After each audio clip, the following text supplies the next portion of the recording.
എല്ലാവർക്കും എൻ്റെ വിനീതമായ നമസ്കാരം. നമ്മളൊരു വലിയൊരു ദൗത്യവുമായിട്ടാണ് മുന്നോട്ട് പോകുന്നത്.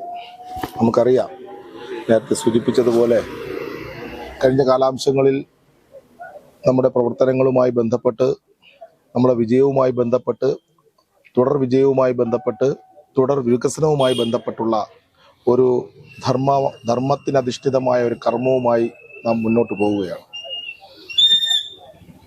നമുക്ക് ഇന്ന് പലതരത്തിലുമുള്ള വെല്ലുവിളികൾ നേരിട്ട സാഹചര്യങ്ങളെ സംബന്ധിച്ച് പാർട്ടിയുടെ ജില്ലാ പ്രസിഡന്റ് പറഞ്ഞു. നമുക്കറിയാം, കഴിഞ്ഞ നൂറ്റാണ്ടുകൾക്ക് മുമ്പ് നമ്മുടെ ഈ നെടുങ്കാട് എന്ന് പറയുന്ന പ്രദേശം നിരവധി സംഘർഷങ്ങൾക്ക് നേതൃത്വം കൊടുത്തിട്ടുള്ള ചില രാഷ്ട്രീയ പ്രസ്ഥാനങ്ങൾ ഇന്നും നമ്മുടെ മുന്നിലുണ്ട്. കഴിഞ്ഞ 2 ദിവസത്തിന് മുമ്പ് ഒരു ചാനൽ എന്നോട് ചോദിച്ചു, നിങ്ങൾ എന്താണ് ഇവിടെ വികസന പ്രവർത്തനം നടത്തിയതെന്ന്. നിങ്ങളുടെ വികസന പ്രവർത്തനം എടുത്തു പറയത്തക്ക വണ്ണമുള്ള വികസന പ്രവർത്തനം എന്താണ് എന്ന് എന്നോട് ചോദിച്ചു. ഞാൻ പറഞ്ഞത് ഒറ്റ ഉത്തരമാണ് ഞാൻ പറഞ്ഞത്. കഴിഞ്ഞ 2.5 പതിറ്റാണ്ടുകൾക്ക് മുമ്പ് ഈ നെടുങ്കാട് എന്ന് പറയുന്ന പ്രദേശം കമ്മ്യൂണിസ്റ്റ് മാർക്സിസ്റ്റ് പാർട്ടിയുടെ ഈറ്റില്ലമെന്ന് അവർ സ്വയം അവകാശപ്പെടുന്ന ഈ പ്രദേശത്ത് നിരവധി രാഷ്ട്രീയ സംഘർഷങ്ങൾ നടന്നിട്ടുണ്ട്. നിരവധി വിഷയങ്ങൾ ഈ വാർഡിൽ നടന്നിട്ടുണ്ട്. ആ വിഷയങ്ങൾ ഇന്നും ചില മൂലകളിലും ചില പ്രദേശങ്ങളിലും ഒക്കെ നിലനിൽക്കുന്നുമുണ്ട്.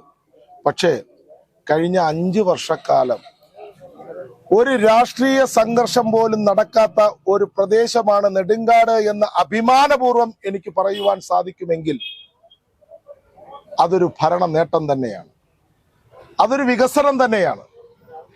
ഒരു പെറ്റി കേസ് പോലും എടുക്കുവാൻ കരമന പോലീസിന് സാധിച്ചിട്ടില്ല എന്നുണ്ടെങ്കിൽ അതൊരു വികസനം തന്നെയാണ്.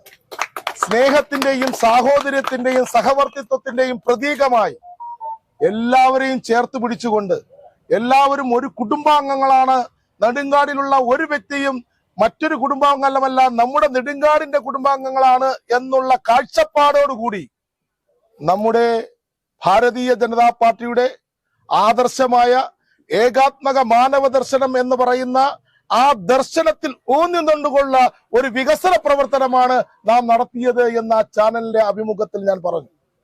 തീർച്ചയായിട്ടും അക്ഷരാർത്ഥത്തിൽ ശരിയാണ്.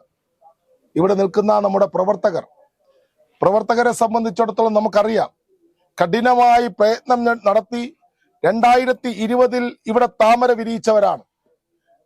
ആ പ്രയത്നമൊന്നും ഇപ്പോൾ നമുക്ക് നടത്തേണ്ട ആവശ്യമുണ്ട് എന്ന് എനിക്ക് തോന്നുന്നില്ല.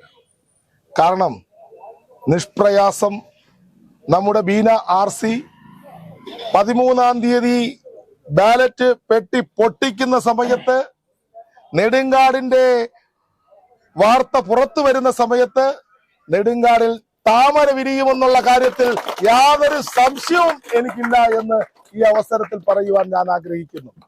പലരും പറയുന്നുണ്ട് അജിത്തിനെ പോലെ ആകില്ല, അന്ന് അജിത്ത് ആയതുകൊണ്ടാണ് ജയിച്ചത്. ഞാൻ ഇപ്പോൾ പറയുന്നു, അജിത്തിനേക്കാൾ ഞാൻ പലപ്പോഴും വീടുകളിൽ പോകുമ്പോൾ സമയത്ത് പറയുന്നു, അജിത്തിനെ പോലെ ആകില്ല ഈ വരുന്ന സ്ഥാനാർത്ഥി. അപ്പോൾ ഞാൻ പറഞ്ഞത്, എന്നെക്കാൾ ഒരു പന്ത് മുന്നിൽ നിൽക്കുന്ന ഒരു സ്ഥാനാർത്ഥിയെയാണ് നമുക്ക് കിട്ടിയിരിക്കുന്നത്. തീർച്ചയായിട്ടും തിരുവനന്തപുരം നഗരസഭയിൽ താമരകൾ പല തലങ്ങളിൽ വിരിയുന്ന സമയത്ത് നെടുങ്കാടിന്റെ പൊൻതാമര വിരിയും എന്നുള്ള കാര്യം മറ്റ് രാഷ്ട്രീയ പാർട്ടിക്കാർ വിചാരിച്ചിരുന്നാൽ നല്ലത് മാത്രമാണ് ഞാൻ ഈ അവസരത്തിൽ പറയുവാൻ ആഗ്രഹിക്കുന്നത്. തീർച്ചയായിട്ടും പറയുവാൻ ഒരുപാടുണ്ട്. ഈ നഗരസഭയുടെ കെടുകാര്യസ്ഥതയെക്കുറിച്ച്, ഈ നഗരസഭയുടെ അഴിമതിയെക്കുറിച്ച്, ഈ നഗരസഭയുടെ സ്വജനപക്ഷപാതത്തെക്കുറിച്ച്, ഈ നഗരസഭയുടെ വികസന മുരടിപ്പിനെ കുറിച്ച് ഒരുപാട് പറയുവാനുണ്ട്. അതുകൊണ്ട് ഈ അവസരം ഇതല്ലാത്തത് കൊണ്ട് ഞാൻ പറയുന്നില്ല. പക്ഷെ നമ്മൾ വീടുകളിൽ ചെല്ലുമ്പോൾ, നമ്മൾ വീട്ടുകാരെ കാണുമ്പോൾ, ഈ 43 വർഷം ഒരു രാഷ്ട്രീയ പ്രസ്ഥാനം നേതൃത്വം കൊടുക്കുന്ന ഈ ഒരു കക്ഷി, ആ കക്ഷിക്ക് ഇനി മാറാത്തത് മാറുമെന്ന് നമ്മുടെ രാജീവ് ചന്ദ്രശേഖർജി പറയുന്നത് പോലെ ഈ തിരുവനന്തപുരം നഗരസഭയിൽ മാറാത്തത് മാറും എന്ന് അടിയുറച്ച് വിശ്വസിക്കുന്ന ഒരു രാഷ്ട്രീയ പ്രസ്ഥാനം ഉണ്ട് എങ്കിൽ അത് നെടുങ്കാടിലെ നമ്മുടെ പ്രവർത്തകർ നെഞ്ചിലേറ്റിക്കൊണ്ട് നടക്കുന്ന ഈ പ്രസ്ഥാനം തന്നെയാണ്.